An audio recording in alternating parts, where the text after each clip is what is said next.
Dos Santos, and my two audience members today are my mom and my dad, who's behind the camera. So I'm about to begin. So today, my speech is about raising awareness of the growing epidemic that's evolving due to the lack of knowledge in nutrition and cooking, causing many people to be overweight and obese. So believe it or not, 70% of people in America, or adults in America over the age of 20, are either overweight or obese, with some being severely obese. Now you may be wondering, this doesn't apply to me, I don't look like this. Well, it may apply to your friends or family, and nobody wants to see their friends and family in any harm or any pain. So these are a couple studies that were done to prove just how harmful this could be and just how widespread it is.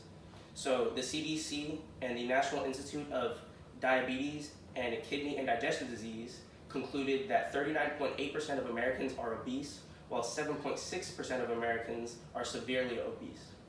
As well as that, the US News also did a study and concluded that 31.8% of Americans are overweight. So if you add those two numbers together, you get over 70% of Americans being either overweight or obese. As well as this, the Huffington Post also did a study and concluded that 28% of Americans don't know how to cook. This leads to many Americans having to go out to fast food restaurants due to convenience, worsening the problem as they have no control over what they're eating, and they're just eating large amounts of calories, eating more calorie-dense foods instead of nutritional-dense foods. Lastly, On Health also did a study and concluded that there's a plethora of different health problems that arise when you have overweight or obese people. These include stroke, cancer, heart disease, problems with the gallbladder, problem with the kidneys, diabetes, and the list goes on and on. Now you may be wondering, how are we going to stop this from happening? This is an epidemic, it's all gloomy, it's all dark. Well, I believe it starts in the schools. So in high schools, I believe that they should have nutrition and culinary classes that allow students to learn the importance of cooking as well as how to cook.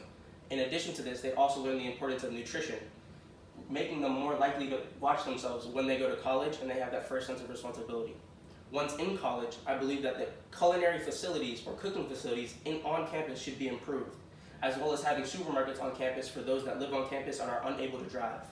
In addition to this, I believe that they should lower some of the prices of the ingredients in those supermarkets to make it more appealing for students to learn how to cook, as it would let them save money. And as we all know, college students have no money. It'd help out a lot. Now this leads us to two paths. One where we follow what I say, and we become happy, healthy, and everybody's having a good time, or we disregard what we say. Because if we don't continue what we're doing, we're gonna be healthier, but if we do continue what we're doing, it's only gonna get worse, and the epidemic will only continue to spread. So you may be wondering, wow, this is all great and good, but what can I do to help?